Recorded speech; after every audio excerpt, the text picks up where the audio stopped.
Okay तो चलिए शुरू करते हैं 25 सितंबर का न्यूज़पेपर एनालिसिस। आज के जो एडिटोरियल है काफी इंपॉर्टेंट है। चलिए देखते हैं कौन कौन से एडिटोरियल है आज के न्यूज़पेपर में। जो पीडीएफ है वो आपको टेलीग्राम चैनल से मिल जाएगी। आप मुझे फेसबुक इंस्टाग्राम पर भी फॉलो कर सकते हो। आपकी कोई भी क्वेरीज है तो आप मैसेज भी कर सकते हो। डाउनलोड कीजिए एमएम एकेडमी ऐप और जितने भी वीडियोस हैं उनको एंजॉय कीजिए, क्योंकि आपके लिए मेरे द्वारा बहुत सारे कोर्सेस लाए जा रहे हैं। Indian polity, India yearbook, ancient history, geography, medieval history, modern history, मतलब ऑलमोस्ट आपको जो यूपीएससी कोर्सेस है, स्टेट पीएससी कोर्सेस है वो देखने को मिलेंगे। हाईएस्ट क्वालिटी कंटेंट है और लोएस्ट प्राइजेस में है। और अभी ऑफर जो है वो आपको देखने को मिलेगा। इसे डाउनलोड कीजिए एमएम एकेडमी ऐप और वीडियोस को एंजॉय कीजिए फटाफट। तो सबसे पहले अगर हम एक्सप्लेन सेक्शन देखते हैं तो उसमें हमें नागा टॉक देखने को मिलता है। अब देखिए जो नागालैंड है ना, उसके जो भी इश्यूज चल रहे हैं, इंसर्जेंसी के इशू बोलिए, जो भी बीच में टॉक चल रही है, क्या हो रहा है, गवर्नर जो है उनको रिजाइन करना पड़ा है अभी, तो ये क्यों हुआ है, ये सारी चीजें मतलब इतिहास से लेकर तो फ्यूचर तक की चीजें, क्या की जानी चाहिए वहां तक की चीजें आज हम यहाँ पर कवर करेंगे। जिससे क्या होगा कि नागालैंड के बारे में अगर आगे जो भी अपडेट्स आते हैं, सिर्फ गवर्नमेंट ने क्या किया ये हमें पढ़ना पड़ेगा, ना कि ये क्या मसला है। क्योंकि मसला तो हम आज ही पढ़ लेंगे, पूरी तरीके से आपको समझ में आ जाएगा, पूरी तरीके से आपको याद हो जाएगा। बस आगे अब जो भी होते जाएगा, जो भी फ्यूचर डेवलपमेंट्स होगी, बस उन डेवलपमेंट्स को हमें याद रखना पड़ेगा, है ना। तो मतलब क्या होगा, हमारा काम जो है वो बच जाएगा। देखिए क्या होता है ना कि हम जो एक्चुअल में पढ़ना है, जो हमें एक्चुअल में याद रखना पड़ता है, वो छोड़कर हम बाकी चीजें जो उसकी तरफ ध्यान देना शुरू करते हैं। जो हमारे लिए इम्पोर्टेंट है उस पर ध्यान देना बहुत जरूरी होता है। जैसे कि अगर आपने भगवत गीता पढ़ी है, भगवत गीता का जो पहला श्लोक है उसी में जो धृतराष्ट्र रहता है, जो अंधा रहता है, वो पांडव क्या कर रहे हैं, मेरे पुत्र क्या कर रहे हैं, इस पर ज्यादा ध्यान देने की कोशिश करता है। अपने बच्चों पर ही अगर वो ध्यान दिया होता, अपने जो बच्चे हैं उनकी परवरिश में ही अगर उसने ध्यान दिया होता, तो पांडव के पुत्र जो है, पांडु के पुत्र जो है वो क्या कर रहे हैं उसको जरूरत ही नहीं पड़ती। तो क्या है, हमारा जो सिलेबस है, हमारा जो पोर्शन है, उसी को इतना परफेक्टली करो कि हमें बाकी जो चीजें हैं उसकी तरफ ध्यान देने की जरूरत ही नहीं है। और जो एक्सटर्नल सर्कमस्टांसेस होते हैं कि पेपर कैसा आएगा कैसा नहीं आएगा, उस पर भी ध्यान देने की जरूरत नहीं रहती। ठीक है, तो चलो थोड़ा बहुत ज्ञान देने के बाद अब यहाँ पर आते हैं न्यूज़पेपर पर। तो यहाँ पर नागा टॉक जो उसको हम देखेंगे। देन उसके बाद यहाँ पर पंजाब सीएम जो है, ये हमारे लिए इंपॉर्टेंट नहीं है। देन उसके बाद यहाँ पर अर्जुन मार्क 1A, अरे बाप रे, धृतराष्ट्र का नाम लिया, महाभारत आ गई तो अर्जुन भी आ गया। अर्जुन मार्क 1A और उसका एक्विजिशन जो है सिग्निफिकेंट क्यों है, ये यहाँ पर बात की जा रही है। अभी एडिटोरियल पेज अगर हम देखते हैं तो यहाँ पर बात की जा रही है वेलकम टू चाइना 3। देखिए वही है कि यहाँ पर वो जो बीच में उसका ये हुआ था ना एवरग्रेड का, वो उसमें क्यों हेल्प नहीं कर रहा है, अब चाइना जो है वो क्या मैसेज भेज रहा है। एग्जाम पर्सपेक्टिव से कुछ इंपॉर्टेंट नहीं, इसमें से क्वेश्चन निकल सकता है। मैंने बहुत सोचा क्या क्वेश्चन निकल सकता है, कोई मतलब ही नहीं बनता है इसका। देन यहाँ पर अ रेनबो क्लासरूम बहुत इंपॉर्टेंट है, बहुत ही इंपॉर्टेंट है। ठीक है, ये वाला जो टॉपिक है ये हम सबसे पहले लेने वाले हैं, क्योंकि यहाँ आपको थोड़ा आपका इनपुट जो है देना पड़ेगा। जैसे हमने कल के इसमें देखा था ना कि चैलेंजेस जो है वो क्या हो सकते हैं, जो हमने वो वाला कल का इसमें देखा था कि जो वाटिका है उसमें क्या चैलेंजेस हो सकते हैं, तो यहाँ पर भी अब आपको थोड़ा आपका इनपुट देना पड़ेगा क्या चैलेंजेस हो सकते हैं। ठीक है, तो ये चीज हमें यहाँ पर देखने को मिल रही है। उसी के साथ साथ अगर हम नेक्स्ट एडिटोरियल पेज देखते हैं तो यहाँ पर जो स्ट्रेटेजिक पब्लिक सेक्टर है उसके यहाँ पर बात की जा रही है, मतलब बेसिकली प्राइवेटाइजेशन जो है उसके बारे में यहाँ पर बात हो रही है। तो ये प्राइवेटाइजेशन जो है ये इसमें से कुछ भी खास नहीं निकल रहा है। मैं आपको एक ढांचा ही बना के दूंगा कि प्राइवेटाइजेशन पर अगर कोई भी क्वेश्चन आता है तो प्राइवेटाइजेशन के क्वेश्चन को हमें कैसे अटेम्प्ट करना है। प्राइवेटाइजेशन का फिर कैसा भी क्वेश्चन आने दो कि गवर्नमेंट ने प्राइवेटाइज करके सही किया है गलत किया, गवर्नमेंट की जो स्ट्रेटेजी रही है उससे क्या आउटपुट निकलने वाला है, जो प्राइवेटाइजेशन है क्या वो हम अगर हम पब्लिक सेक्टर की तरफ ही रहते, प्राइवेटाइज नहीं करते, तो क्या हम ज्यादा डेवलपमेंट कर सकते थे। कैसा भी क्वेश्चन आने दो, सेम आपको वही ढांचा जो है फॉलो करना पड़ेगा, वो मैं आपको आंसर राइटिंग केस में दे दूंगा, तो इसलिए बिल्कुल भी निश्चित रहना है उस बारे में। देन यहाँ पर अगर हम देखते हैं तो ये वाला जो आर्टिकल है ये भी इंपॉर्टेंट नहीं है, एंड ये वाला जो आर्टिकल है ये भी हमारे एग्जाम पर्सपेक्टिव से इंपॉर्टेंट नहीं है। तो चलिए शुरू करते हैं। हमारा पहला जो एडिटोरियल है फॉर रेनबो क्लासरूम। अब फॉर रेनबो क्लासरूम है तो ये किस बारे में बात कर रहा है, रेनबो के बारे में बात कर रहा है क्या? नहीं, यहाँ पर जो है inclusive LGBTQ community plus children, जो बाकी चिल्ड्रन हैं उनको इंक्लूसिवली यहाँ पर रहना चाहिए, इसके बारे में एडिटोरियल जो है वो बात कर रहा है। मतलब क्या है, इंक्लूसिव ग्रोथ की बात कर रहा है, साथ में मिलकर पढ़ने की बात कर रहा है। जो स्कूल है उसमें साथ में मिलकर पढ़ना चाहिए। इंक्लूसिव मतलब क्या है, साथ में रहकर पढ़ना चाहिए, उसके बारे में यहाँ पर बात की जा रही है।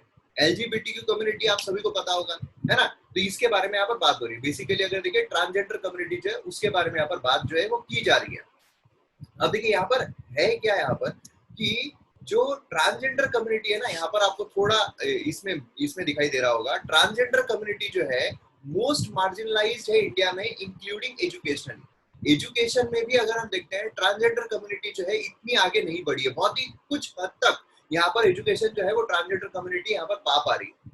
अब फैक्ट्स, यहाँ पर फैक्ट्स जो है बहुत इंपॉर्टेंट है, क्योंकि जब आपको फैक्ट्स अच्छे समझ में आ जाएंगे अभी, तो आप जब मैं आपको इसके सोल्यूशन पूछूंगा तो सोल्यूशन आप बता पाओगे। तो यहाँ पर प्रॉब्लम्स क्या चल रहा है, तो फैक्ट्स पर अगर हम नजर डालते हैं, मेंस में आपको लिखना पड़ेगा जो फैक्ट्स है वो। अब यहाँ पर क्या है, ट्रांसजेंडर कम्युनिटी जो है मोस्ट मार्जिनलाइज्ड है। एज पर 2021 सेंसस अगर हम देखते हैं, 4.8 मिलियन ट्रांसजेंडर पर्सन जो है वो इंडिया में हमें देखने को मिलते हैं। 4.8 मिलियन ट्रांसजेंडर लोग हमें इंडिया में देखने को मिलते हैं, लेकिन लिटरेसी रेट अगर हम देखें तो सिर्फ 46% है। अगर हम ओवरऑल जनरल पॉपुलेशन की देखते हैं तो 74% हमें यहाँ पर जो लिटरेसी रेट है वो देखने को मिलता है। लेकिन उसके कंपैरिजन में आप देखिए आधे ट्रांसजेंडर कम्युनिटी के आधे लोग भी जो है वो भी यहाँ पर एजुकेशन प्राप्त नहीं कर पा रहे हैं। 2020 में अगर हम देखते हैं तो सिर्फ 19 ट्रांसजेंडर कैंडिडेट जो है अमंग 18 लाख स्टूडेंट्स वो 10th बोर्ड एग्जाम में अपीयर हुए थे। समझ रहे हो आप, 18 लाख स्टूडेंट्स में से सिर्फ 19 बच्चे, 19 ट्रांसजेंडर कैंडिडेट हमें यहाँ पर देखने को मिले हैं। तो आप रेशो समझ सकते हो। यहाँ पर जो है स्टडी किया गया था नेशनल ह्यूमन राइट्स कमीशन के द्वारा 2017 में। उसमें पाया गया ओवर 2/3 ट्रांसजेंडर चिल्ड्रन जो है वो ड्रॉप आउट होते हैं स्कूल से, उनका 10th कंप्लीट होने के पहले ही, अगर हम दिल्ली और उत्तर प्रदेश की बात करते हैं। अब यहाँ पर क्यों होता है, क्योंकि देखिए बहुत सारे उनको सहना पड़ता है, बहुत सारी चीजें सहनी पड़ती है, जैसे कि बुलिंग जो है वो उनकी की जाती है स्कूल में, लेवलिंग की जाती है, रिजेक्शन जो है वो किया जाता है, ह्यूमिलिएशन जो है वो उनका होता है। जिससे क्या होगा कि आपको जिस पर फोकस, जैसे मैंने आपको बताया था, है ना, कि जो मैंने आपको धृतराष्ट्र का एग्जांपल दिया था कि वो दूसरों के ऊपर, दूसरे सर्कमस्टेंसेस पर ज्यादा फोकस रहा। अपने जो सर्कमस्टेंसेस है, अपने सर्कमस्टेंसेस को सुधारना, अपने बच्चों को सुधारना, इस पर कभी उसने ध्यान ही नहीं दिया। इसलिए आगे जाकर वो खुद के बच्चों पे कॉन्फिडेंस नहीं था, है ना, खुद के बच्चों पे कॉन्फिडेंस नहीं था, वो दूसरों के बच्चे क्या कर रहे हैं, ये क्या कर रहे हैं, उस पर ध्यान दे रहा था। तो अगर हमने हमारी पढ़ाई अच्छे से की, अगर हमने हमारे सर्कमस्टेंसेस अच्छे से रखे, तो फिर आगे हमें फिक्र करने की जरूरत ही नहीं है, आगे हमें नर्वस होने की जरूरत ही नहीं है। उसी तरीके से क्या होता है कि अभी अगर आप एटमॉस्फेयर ऐसा क्रिएट कर रहे हो कि जहां पर ह्यूमिलिएशन हो रहा है, तो जो मेन पार्ट है हमारा पढ़ाई का, स्कूल हम क्यों जाते हैं, पढ़ाई करने के लिए जाते हैं, तो पढ़ाई जो है वो हो ही नहीं पाएगी।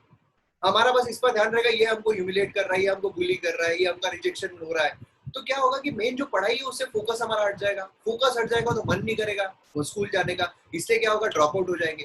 तो इसलिए क्या हो रहा है कि बहुत सारे जो बच्चे हैं उनका ड्रॉप आउट हमें देखने को मिल रहा है। इसलिए देखने को मिलता है कि इतने सारे बच्चे जो 10th बोर्ड दिए थे, सिर्फ 19 बच्चे वहां पर ट्रांसजेंडर हमें देखने को मिल रहे थे। यूनेस्को का सर्वे देखने को मिला 2018 में, उसने रिवील किया कि 60% जो यहाँ पर ट्रांसजेंडर आइडेंटिफाई होते हैं वो यहाँ पर हरासमेंट फेस करते हैं, हरासमेंट हाई स्कूल में, ठीक है। 60%, 60%, 43% यहाँ पर सेक्सुअली हरास्ड होते हैं एलिमेंट्री स्कूल में, किए गए हैं, ऐसा यहाँ पर पाया गया। सिर्फ 18% जो है वो अब्यूज और हरासमेंट जो है स्कूल अथॉरिटीज को ये यहाँ पर रिपोर्ट कर रहे हैं। मतलब सोचिए कि इतने सारे बच्चों के साथ हरासमेंट हो रहा है, लेकिन कितने कम बच्चे स्कूल को रिपोर्ट कर रहे हैं कि हमारे साथ हरासमेंट हो रहा है, बाकी सिर्फ सही रहे हैं कि हाँ हरासमेंट हो रहा है। फिर क्या होता है, धीरे धीरे उनका कॉन्फिडेंस इतना लो हो जाता है, वो एक अपनी जिंदगी का एक पार्ट बना लेते हैं, एंड जिंदगी का पार्ट बना लेते हैं, उनके अंदर एक रिवेंज की भावना शुरू होती है। मतलब क्या है, एक एलिनिएशन की भावना शुरू होती है कि वो अलग है, हम अलग है, फिर उसके बाद अब बदला जो है वो लेना है। इस तरह की भावनाएं जो है वो क्रिएट होती है, उससे एक्सट्रीमिज्म निकलता है। देख रहे हैं आप किस तरीके से चीजें जो है वो एकदम वर्स चली जाती है, और किसके वजह से, सोसाइटी की ही वजह से। तो ये चीजें हमें यहाँ पर देखने, कॉन्सिक्वेंसेज जो इस बुलिंग का वो यहाँ पर मेंटल हेल्थ में प्रॉब्लम हो जाता है ना, एकेडमिक आउटकम जो है बहुत खराब निकलता है, क्योंकि एकेडमी में कुछ फोकस ही नहीं है, पढ़ ही नहीं रहे हैं। तो ये चीजें हमें यहाँ पर देखने को मिलती है। उसी के साथ साथ ये जो चीजें हैं, ये सारी चीजें यहाँ पर हो रही है, इसमें जो इंटरेक्शन है पीड्स के साथ, जो उनके साथ वाले हैं उनके साथ इंटरेक्शन जो है वो खत्म हो जाता है, डिप्रेशन एंजाइटी जो है वो यहाँ पर हो जाती है, एकेडमिक कंसंट्रेशन जो है वो डिक्रीज हो जाता है, एंड स्कूल में अपसेंटी बहुत ज्यादा बढ़ जाती है। जाने का मन करेगा क्या, अगर आपको कोई बुली कर रहा है, अगर आपको कोई चिढ़ा रहा है, तो आपका जाने का मन करेगा क्या, बिल्कुल ही जाने का मन नहीं करेगा, है ना। अभी ऐसा सिनारियो था, मेरे साथ खुद हुआ है कि मैं जब कॉलेज में एंटर किया था, तो कॉलेज में एंटर करने के बाद बहुत सारे जो वो होता है ना वेस्ट कोट जो आता है, वेस्ट कोट आता है। तो एक बार क्या हुआ था, कोई तो भी फंक्शन था, क्योंकि एकदम ही मैं मतलब जो कॉलेज है वो छोटे गांव में था, तो वहाँ पर वेस्ट कोट जो है इतना ज्यादा उसको ये नहीं होता था। तो वेस्ट कोट, ब्लैक कलर का वेस्ट कोट अगर आप देखोगे तो वो वेटर जैसा दिखाई देता है, ठीक है। तो वो मैं पहन के चला गया, तो कुछ बच्चों ने चिढ़ाना शुरू कर दिया, वेटर वेटर। कॉलेज की इंजीनियरिंग की बात कर रहा हूँ मैं, इंजीनियरिंग की, जहाँ पर मेंटल लेवल मैच्योर्ड हो जाती है, वहां की बात कर रहा हूँ। तो एक बार क्या हुआ, उन्होंने चिढ़ाना शुरू किया। फिर नॉर्मल भी अगर कपड़े पहन के जाओ तो वो पूरा कॉरिडोर में खड़े होके कंटिन्यू चिढ़ाना शुरू, दूसरे क्लास वाले कंटिन्यू चिढ़ाना शुरू करते थे, वेटर वेटर वेटर करके। अब क्या हुआ, अगर मैं वहां पर रिएक्ट करता, अगर मैं वहां पर उनको चिढ़ा, उन पर गुस्सा करता, उनसे झगड़ा करने के लिए जाता, तो और उनका रोज का हो जाता। पहले 10 लड़के खड़े थे, फिर 20 हो जाते थे, फिर 30 हो जाते थे, फिर 40 हो जाते थे, क्योंकि चिढ़ाना, अगर कोई चिढ़ रहा है उसको चिढ़ाने में मजा आता है। मैं रिएक्ट ही नहीं करता था, रिएक्ट ही नहीं किया। 2-3 दिन उन्होंने किया, उनको लगा यार फर्क ही नहीं पड़ रहा है, बाद में उन्होंने बंद कर दिया, है ना। तो क्या होता है कि यहाँ पर स्कूल के बच्चों की इतनी मैच्योरिटी डेवलप नहीं होती। स्कूल के बच्चे क्या करते हैं, एक दिन सहेंगे, 2 दिन सहेंगे, या तो स्कूल जाना बंद कर देंगे, या तो फिर झगड़े करना शुरू कर देंगे। झगड़े करना शुरू कर रहे हैं मतलब क्या, वहां पर एलिनिएट हो रहे हैं, वहां पर उनको अलग और अपने को अलग समझ रहे हैं। तो यहाँ पर ऐसी चीजें जो है वो हमें देखने को मिलती है। अब यहाँ पर क्या किया जाना चाहिए, तो अब आते हैं हम आप लोगों पर। तो चलिए सबसे पहले अनिल आप बताइए कि ये जो सिचुएशन यहाँ पर हो रही है, तो जो इंक्लूसिव यहाँ पर करने की कोशिश की जा रही है, तो इंक्लूसिव हम कैसे कर सकते हैं, क्या हमने करना चाहिए कि वो इंक्लूसिव हो जाए यहाँ पर? सर सबसे पहले तो मुझे लगता है कि ट्रांसजेंडर जो कम्युनिटी है उसमें थोड़ा सा अवेयरनेस फैलानी चाहिए कि उनको एजुकेशन के लिए थोड़ा बढ़ावा देना चाहिए। दूसरा सर जो मुझे लगता है जैसे कि आप बोल रहे हो कि उनको मेंटल मतलब डिप्रेस्ड किया जाता है, तो सर उसके लिए मुझे लगता है कि स्कूल्स में या कहीं भी वो जाते हैं तो रैगिंग का उनका थोड़ा मतलब स्ट्रिक्ट करना चाहिए। कोई भी जैसे करते हैं, जैसे कॉलेजेस में जाते हैं, यूनिवर्सिटीज में जाते हैं, फॉर्म फिल किया जाता है, तो सर मुझे लगता है ट्रांसजेंडर कम्युनिटी के लिए भी ऐसा स्कूल्स में थोड़ा सा करना रिक्वायरमेंट होना चाहिए कि जो भी उनको करेगा तो उनको थोड़ी पनिशमेंट वगैरह दी जाएगी। और सर सर जैसे एक कि इसमें बताया है कि स्कूल में बच्चों के साथ होता है, तो सर मुझे लगता है कि जो स्कूल अथॉरिटी होती है उन्हें भी कुछ स्टेप लेने चाहिए। मतलब जो छोटे बच्चे होते हैं उनके लिए तो कोई पनिशमेंट नहीं दे सकता मोर, तो स्कूल के टीचर ने उन्हें ऐसा बताना चाहिए कि वो कोई अलग लोग नहीं है, वो हम ही है उनमें, ऐसा मतलब उन्हें टीचर ने अगर उन्हें बच्चों को बताए तो वो छोटे होते वो मान भी जाएगा। और रही बात सर कॉलेज की, तो कॉलेज में जैसे अदर रैगिंग्स के लिए प्रोविजन लाए गए कोर्ट के थ्रू, तो वैसे भी कोई प्रोविजन लाए जा सकते हैं। और इन्होंने बताया कि जो ट्रांसजेंडर कम्युनिटी है उनमें भी अवेयरनेस लानी चाहिए, तो उन्हें भी मतलब जो अभी रिपोर्ट नहीं करते तो उन्होंने भी रिपोर्ट भी करना चाहिए ऐसा होने पर, तो फिर उस पर ऑफिशियल एक्शन ली जाएगी। तो उनमें भी अवेयरनेस लाना जरूरी है। और सर जो ये ट्रांसजेंडर के जो पेरेंट्स है और जो नॉर्मल बच्चों के जो पेरेंट्स होते हैं उनमें भी थोड़ी अवेयरनेस जरूरी है। मतलब पीपल में भी अवेयरनेस लानी चाहिए कि ये कुछ अलग नहीं होता, ये ह्यूमन ही होते हैं और इन्हें ह्यूमन की तरह ही ट्रीट किया जाता है। सर अभी आपने बताया था कि जो क्या बोलते हैं 18 लाख में सिर्फ 9 ही जो ट्रांसजेंडर थे वो अपीयर हुए थे 10th स्टैंडर्ड में। सर सबसे पहले तो क्या है कि वो फैमिली को उस पर एक्सेप्ट करना चाहिए कि हाँ जो लड़का है वो जो ट्रांसजेंडर है उसको एक्सेप्ट करना चाहिए। क्या होता है कि बहुत से जो लोग रहते हैं जिनका यहाँ ट्रांसजेंडर जो बर्थ लेता है तो उसमें क्या कम्युनिटी को दे देते हैं, तो उसको सबसे पहले तो फैमिली में अवेयरनेस फैलानी चाहिए कि जो एक मॉरल पर्सपेक्टिव से कि ऐसा इसको रिस्ट्रिक्ट करना चाहिए सबसे पहले। और सेकंड चीज सर जो जो बाहर जो जाते हैं, जैसे कि आपने स्कूल में बोला जो डिस्क्रिमिनेशन होता है, तो उसके लिए बिल्कुल अवेयरनेस उसकी होनी चाहिए। और साथ ही साथ जो उनकी फैमिली का और अदर फैमिली उनको साथ में बिठा के जो अवेयरनेस जो फैलानी चाहिए वो सबसे पहले करना चाहिए। उसके बाद जो इनका आर्टिकल 15 जो वॉयलेशन होता है, आर्टिकल 16 जो वॉयलेशन होता है, इनके लिए कुछ स्पेशल शेड्यूल मतलब शेड्यूल स्पेशल कुछ लॉ ऐसा कुछ लाना चाहिए ताकि जो इनका अपलिफ्टमेंट हो। देखिए मैं आपको एग्जाम, आप म्यूट कर दो। आपने सभी ने बहुत अच्छे पॉइंट बताए, अच्छे पॉइंट्स, और ये पॉइंट इसमें इंक्लूडेड भी है जो आप लोगों ने बताया। देखिए एक चीज जो शायद जड़ से हमारे अंदर भी है, अब अभी हम इतना ज्ञान दे रहे हैं, ठीक है, लेकिन हो सकता है कि अगर ट्रांसजेंडर हमारे सामने आते हैं तो हम भी उनको अलग तरीके से देखें या हम भी उनको अलग तरीके से नोटिस करें। उसका जड़ जो है, जड़ हमें पकड़नी पड़ेगी।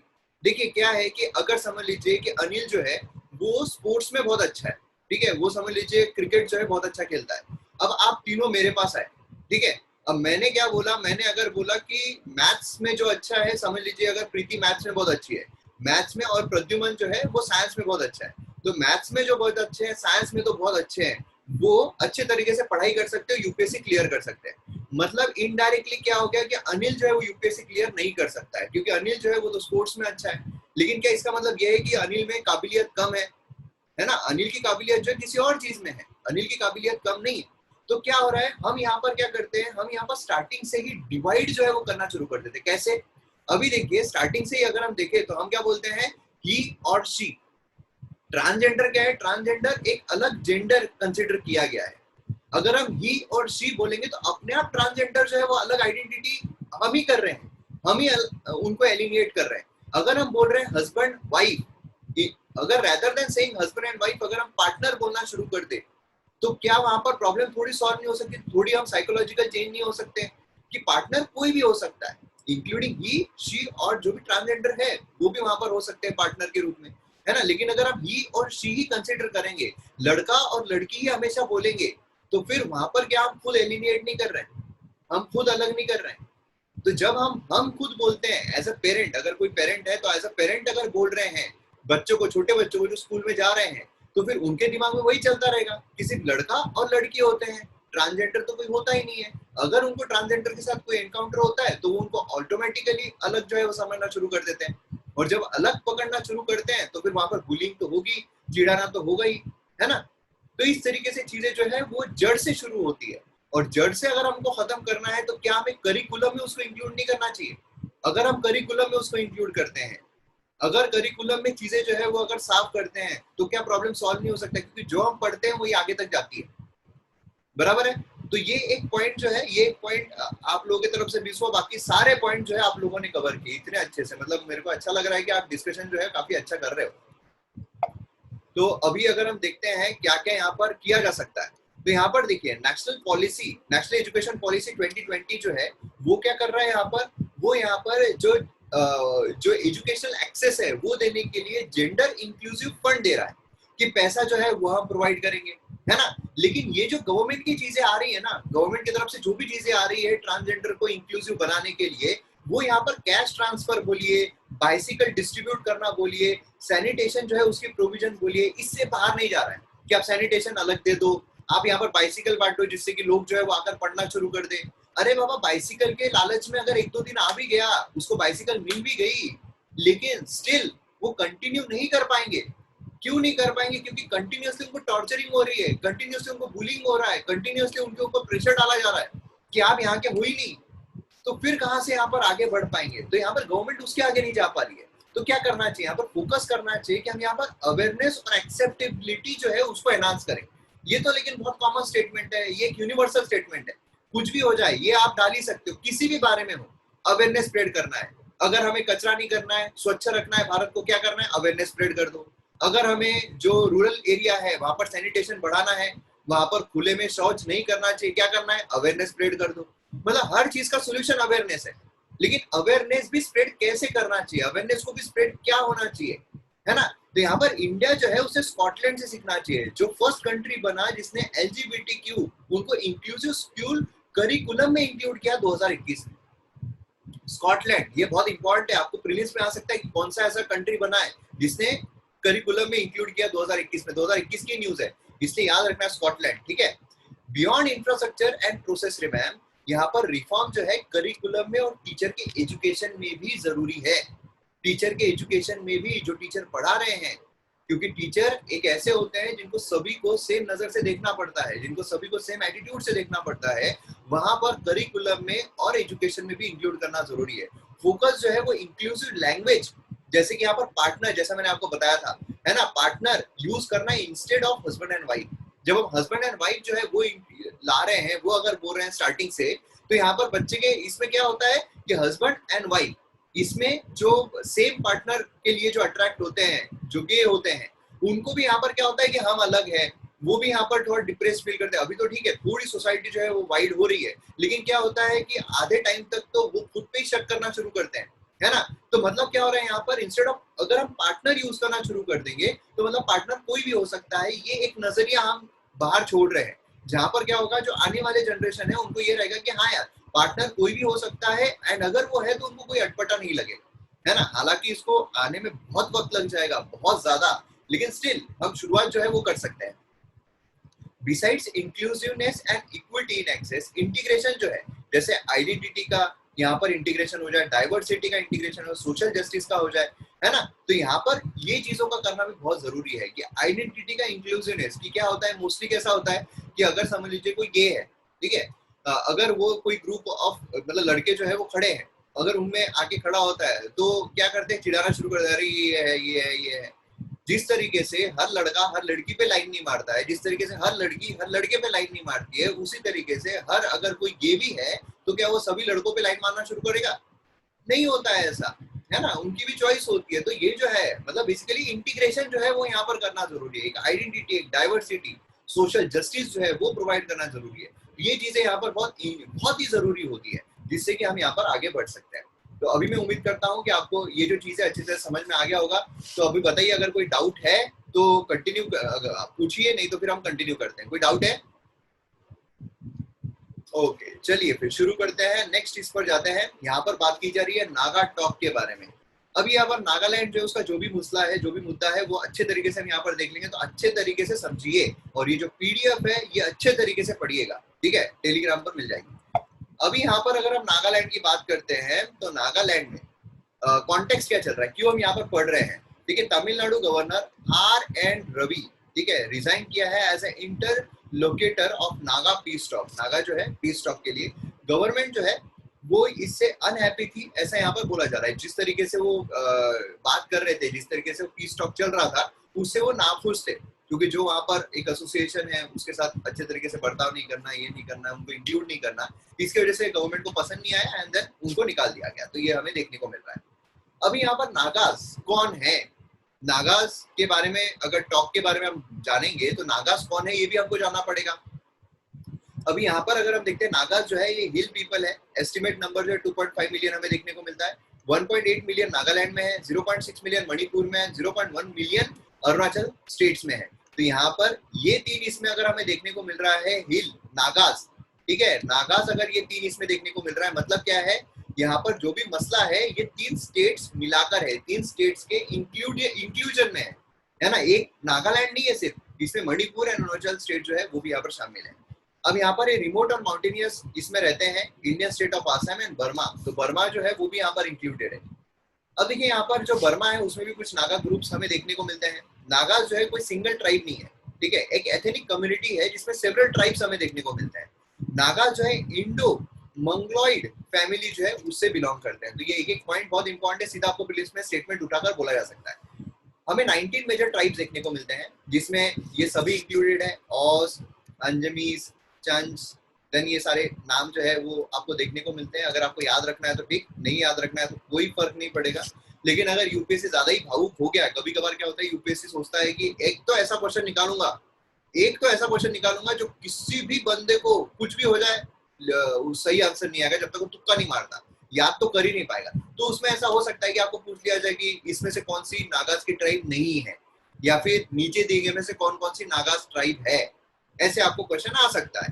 तो एक आधा क्वेश्चन ऐसा पूछा जाएगा, रेयर चांसेस है, लेकिन स्टिल हमें ये अनप्रेडिक्टेबल है यूपीएससी, तो उस पर ये करना चाहिए, है ना।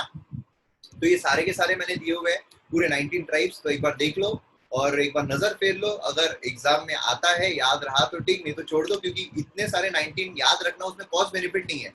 एक क्वेश्चन उस पर आएगा और वो छोड़ भी दिए तो कोई मतलब नहीं बनता है, क्योंकि इतने याद रखने में ये हो जाएगा। अगर याद रख सकते हो तो बहुत अच्छी बात है। देन बैकग्राउंड जो है नागा इंसर्जेंसी का, वो किस तरीके का है। नागा हिल जो है वो ब्रिटिश इंडिया का पार्ट बना था 1881 में। नागा हिल्स ये ब्रिटिश इंडिया का पार्ट बना था, ठीक है, 1881 याद कीजिए। 1881 जो है उसमें कौन सा एक्ट लाया गया था, आसपास का एक्ट कौन सा था? क्या पूरी तरीके से ब्रिटिश का कंट्रोल आ चुका था इंडिया पर?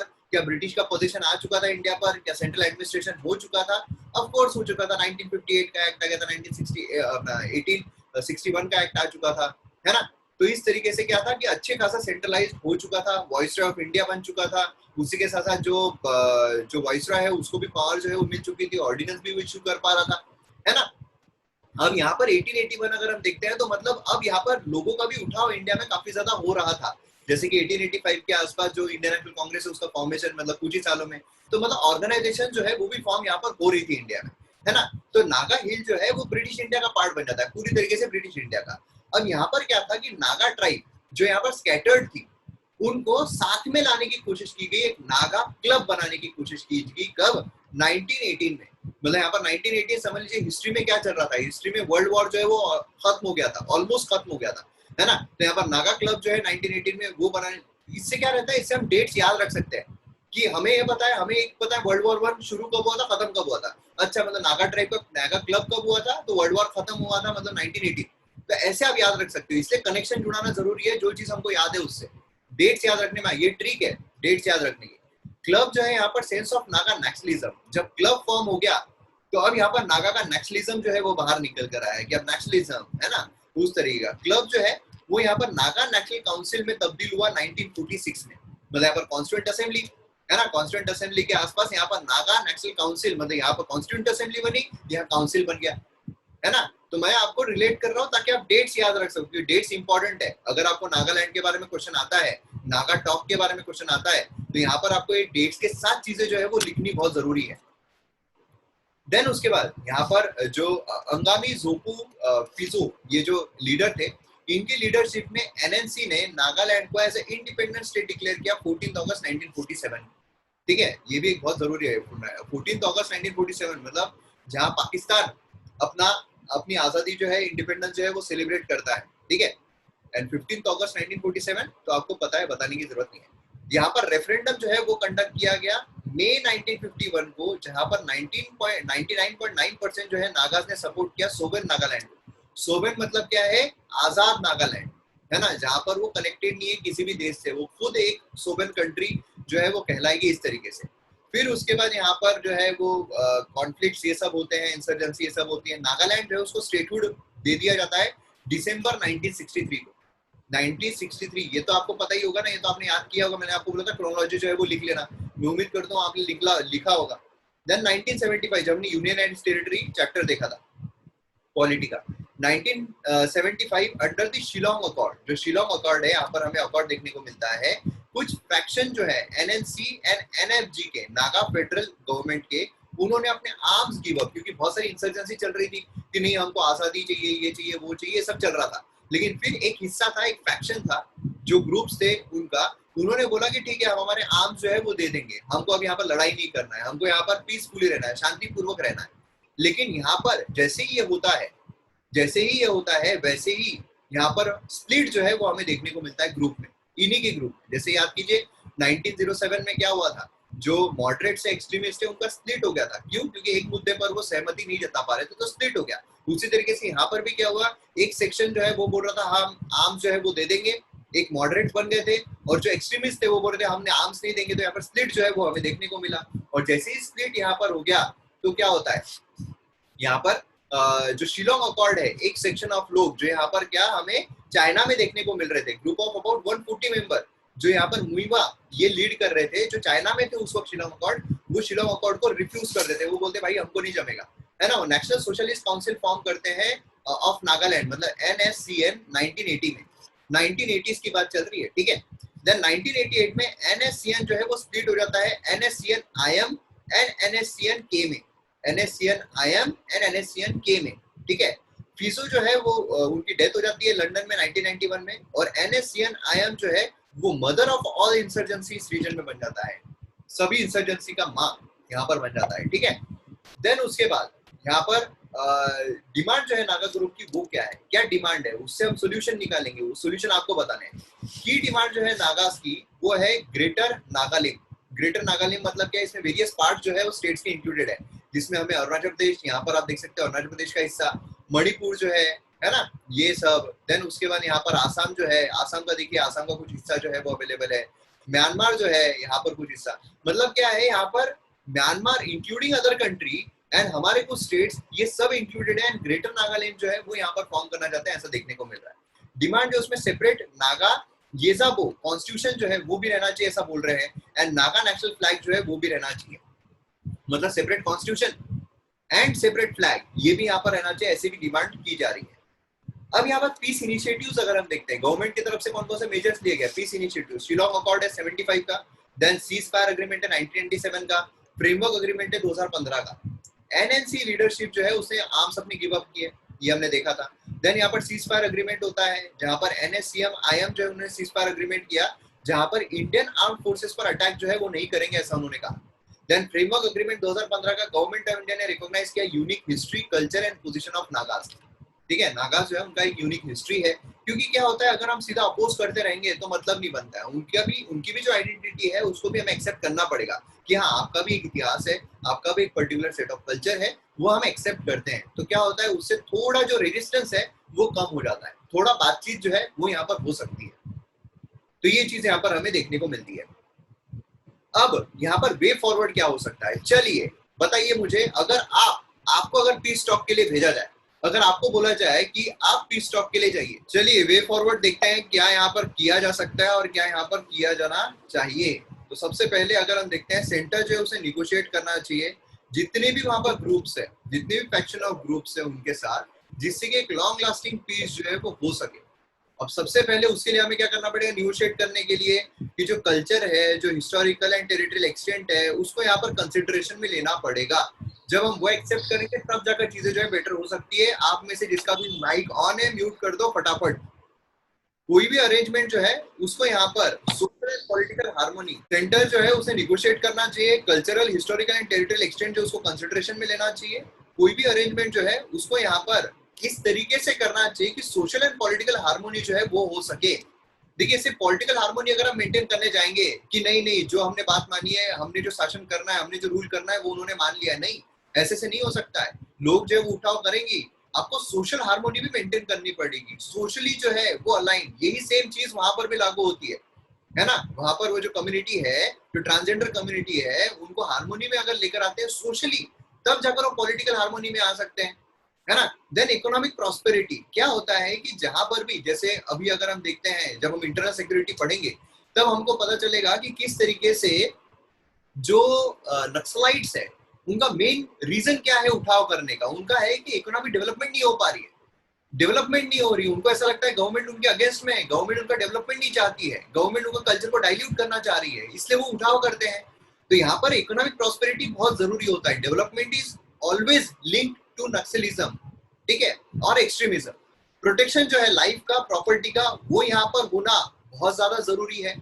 जो प्रोटेक्शन है लाइफ का, सभी ट्राइब जो है सिटीजन के, उनके साथ यहाँ पर प्रोटेक्शन रहना चाहिए, उनके साथ यहाँ पर सोशल हार्मोनी रहना चाहिए, सभी के साथ इकोनॉमिक प्रॉस्पेरिटी होनी चाहिए। जब प्रॉस्पेरिटी होती है तो अपने आप जो उठाव है वो कम हो जाता है।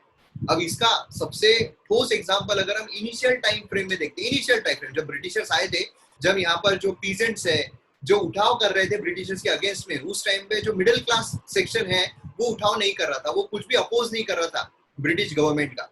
सोचिए जो मिडिल क्लास है ना, मतलब क्या है, ये एक एग्जांपल के तौर पर मैं आपको बता रहा हूँ, मतलब एकदम रिजिडली वो एग्जांपल नहीं दे रहा हूँ क्योंकि बाद में इंक्लूड सभी हो गए थे, लेकिन ऑन अ क्या बोलते हैं उसको, एग्जाम्पल के तौर पर यहाँ पर हमें पता चलता है कि हाँ अगर इकोनॉमिक प्रॉस्पेरिटी होती है तो उठाव जो है उसमें थोड़ा सेक्शन, वो जो सेक्शन होता है वो थोड़ा कम पार्टिसिपेट करता है ना। तो ये चीज यहाँ पर हमें देखने को मिलती है, क्योंकि बट ऑब्वियस कि वहां पर डेवलपमेंट जो है वो तो उनकी हो ही रही है। तो ये चीज काफी ज्यादा इंपॉर्टेंट है। नेक्स्ट अगर हम देखते हैं तो नेक्स्ट इसमें हमें देखने को मिलता है कि मैक्सिमम डिसेंट्रलाइजेशन जो है वो किया जा सकता है ना। कि भाई देखो ऐसा है कि आपको हम ऑटोनॉमी दे रहे हैं, आपको हम काम करने की, जैसा प्रद्युमन जो है वो भी बोल रहे थे कि यहाँ पर क्या है कि ऑटोनॉमी जो है वो वहाँ पर प्रोवाइड अगर करते हैं, जो ट्राइबल हेड्स है, सेंट्रलाइजेशन अगर ज्यादा रहता है तो वहां पर क्या होगा उनके अंडर। अभी जैसे जाहिर सी बात है कि हमारे पर डिसेंट्रलाइजेशन क्यों है, क्योंकि जो प्रधानमंत्री है वो अगर अभी एट प्रेजेंट गुजरात के हैं, मोस्ट ऑफ द प्रधानमंत्री हमारे उत्तर प्रदेश के रहे हैं, क्या उनको मराठी कल्चर पता है ना। अगर उत्तर प्रदेश के हैं तो क्या उनको गुजराती कल्चर पता है, अगर गुजरात के हैं तो क्या उनको आसामी कल्चर पता है ना। तो मतलब क्या है कि जो प्रधानमंत्री होते हैं जरूरी नहीं कि उनको इतनी जो डाइवर्सिटी हमारे देश में वो पता हो। तो अगर समझ लीजिए कोई उत्तर प्रदेश का है, अगर उनको मराठी कल्चर पता ही नहीं है तो मराठी जो लोग हैं वो कैसे उनको अपना रिप्रेजेंटेटिव मान सकते हैं। प्रधानमंत्री कौन है, प्रधानमंत्री हमारे अल्टीमेट रिप्रेजेंटेटिव है, कि वाया वाया वाया वो हमारे अल्टीमेट रिप्रेजेंटेटिव है, हमको रिप्रेजेंट कर रहे हैं वो, है ना। तो अगर वो हमारे कल्चर को नहीं पहचानते, अगर वो हमारी कंडीशन को नहीं पहचानते, अगर वो हमारी हिस्ट्री को नहीं पहचानते हैं, तो कैसे वो हमारे रिप्रेजेंटेटिव हो सकते हैं। इसके लिए डिसेंट्रलाइजेशन है कि हमारे पास चीफ मिनिस्टर है, देन चीफ मिनिस्टर जो है वो हमारे बिहाफ में वहां पर प्रधानमंत्री जो उनको कहेंगे।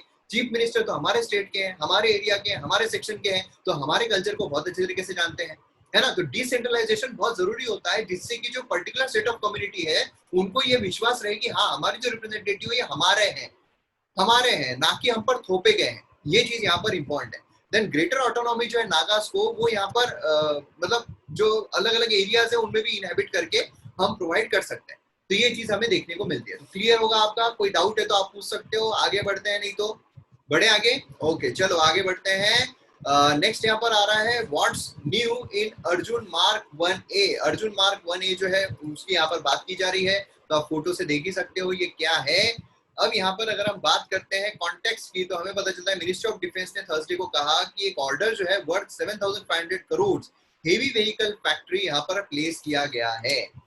अब यहाँ पर अगर हम बात करते हैं नया वेरिएंट जो है अर्जुन मार्क 1A का, ये क्या है। तो आपको आ सकता है कि अर्जुन मार्क 1A क्या है। दूसरा क्वेश्चन आ सकता है अर्जुन मार्क 1A के नीचे देखे में से कौन कौन से फीचर्स है, या फिर नए वेरिएंट के क्या क्या फीचर्स है। ऐसे क्वेश्चन आपको एग्जाम में आ सकते हैं, खासकर प्रीलिम्स में। तो यहाँ पर अगर हम बात करते हैं डेवलपमेंट जो indigenous main battle tank Arjun, ये यहाँ पर शुरू हुआ था डीआरडीओ के द्वारा लेट 1980s में। ठीक है, डीआरडीओ मतलब इंडिजीनियस की मतलब क्या है, पूरी तरीके से भारतीय, इंडियन। ट्रायल जो है अर्लीस्ट वेरिएंट के वो 1990s में शुरू हो गए थे। प्राइमरीली यहाँ पर जो रशियन मेड फ्लीट है उसको ऑगमेंट करने के लिए टॉक जो है वो 2000 टैंक जो है वो इंड्यूस किया गया 2004 में। देन यहाँ पर नया वेरिएंट जो है वो जून 2010 से शुरू हो गया था, है ना। तो इस तरीके से हमें चीजें देखने को मिलती है। अब आते हैं हम नए वेरिएंट पे, अब आते हैं मेन मुद्दे पे। मेन मुद्दा क्या है, मार्क 1 वेरिएंट जो है 72 नए फीचर्स ऐड करता है, 14 मेजर एडिशंस है एंड 58 माइनर एडिशंस है। ठीक है, इसमें सभी टेरेन मोबिलिटी इसको मिलती है। जैसा भी टेरेन हो, ऊंचाई हो, खड्डे हो, जैसा भी टेरेन हो, वहां पर वो अच्छे तरीके से काम जो है वो कर सकता है। डिफरेंट मोड ऑफ ऑपरेशन जो है, मतलब कैसे उसको चेंज करना है, अपना ट्रैक चेंज करना है, अपनी पोजीशन चेंज करनी है, किस तरीके से मारना है, कहां पर जाना चाहिए, ये सारी चीजें वो काफी एक्यूरेटली, काफी अच्छे तरीके से कर सकता है। टारगेट एक्विजिशन, ये यहाँ पर फायरिंग जो है बहुत अच्छे तरीके से हो सकती है कि टारगेट कहाँ पर है। टारगेट यहाँ पर अगर हम वहां पर बॉम्ब मार रहे हैं तो मतलब बनेगा क्या, नहीं बनेगा। हमें पढ़नी ये चीज है, लेकिन हम पढ़ कुछ फालतू ही चीजें रहे हैं, है ना। तो फिर यूपीएससी क्लियर हो पाएगा क्या, नहीं हो पाएगा। तो ये चीज यहाँ पर इंपॉर्टेंट रहती है कि बेटर टारगेट एक्विजिशन हमें देखने को मिलता है। ये जो एडिशन फीचर्स है, इससे डे एंड नाइट दोनों की ड्यूरेबिलिटी काफी अच्छी हो जाती है 360 डिग्री व्यू के साथ, कि भाई गोल पूरा एरिया कैप्चर करेगा। मल्टी लेयर्ड यहाँ पर प्रोटेक्टिव आर्मर्ड यहाँ पर दिया गया है, जिसका नाम दिया गया है कांचन। ठीक है, यहाँ पर कांचन जो है, या फिर जो यहाँ पर हंटर किलर है, ये किसका नाम है, ऐसा भी क्वेश्चन आपको प्रीलिम्स में आ सकता है। तो ये कांचन एंड हंटर किलर, ये दोनों नाम आपको याद रखने हैं, अर्जुन से रिलेटेड है। ठीक है, अब कांचन अगर हम देखते हैं तो ये प्रोटेक्टिव आर्म्ड है, एंड यहाँ पर अगर हम बात करते हैं जो एडवर्सरी फायर जो है उसको विथस्टैंड कर सकता है, अगर कोई भी फायर यहाँ पर हमें देखने को मिलता है। एंड यहाँ पर नया एडिशन जो है ये क्या है, राइफल गन है। ठीक है, 120 mm राइफल गन, जिसको यहाँ पर कैरेक्टराइज किया गया हंटर किलर। तो ये दोनों ही चीजें काफी ज्यादा इंपॉर्टेंट है, जो आपको ध्यान में रखना है। क्लियर है। एंड उसी के साथ साथ लेटेस्ट एक्विजिशन अगर हम देखते हैं 7523 करोड़ का हो रहा है। अगर ये हम देखते हैं तो यहाँ पर सिग्निफिकेंस है, क्योंकि पाकिस्तान आर्मी जो है उसने भी 2 टैंक लिए हैं, उसका नाम है VT4 and Al Khalid tank. तो ये जो है ये भी आपको एग्जाम में आ सकता है। ठीक है, और उसी के साथ यहाँ पर मेक इन इंडिया जो उसको भी बूस्ट करता है, क्योंकि इंडिजीनियसली मेंटेन किया गया है। तो ये चीजें यहाँ पर इंपॉर्टेंट है, फीचर बेसिकली इंपॉर्टेंट है, एंड जो कांचन है एंड जो किलर है, ये 2 चीजें यहाँ पर रिलीज परस्पेक्टिव से इंपॉर्टेंट आती है। तो बताइए अभी आपको आज की इसमें कोई डाउट है। अगर डाउट नहीं है तो आज का हमारा न्यूज़पेपर जो है वो होता है खत्म विथ मोटिवेशनल। मैंने एक आपको ये भी दिया हूँ धृतराष्ट्र का, है ना, समझ में आया ना, कि हमारे सर्कमस्टेंसेस पे फोकस करो, बाकी सर्कमस्टेंसेस, अगर हम हमारे सर्कमस्टेंसेस पे अच्छे से फोकस करते हैं, हमारी पढ़ाई अच्छे से करते हैं, तो हर एक चीज बराबर हमारे वे में गिरती है, हम जैसा चाह रहे हैं वैसा होता ही। ठीक है।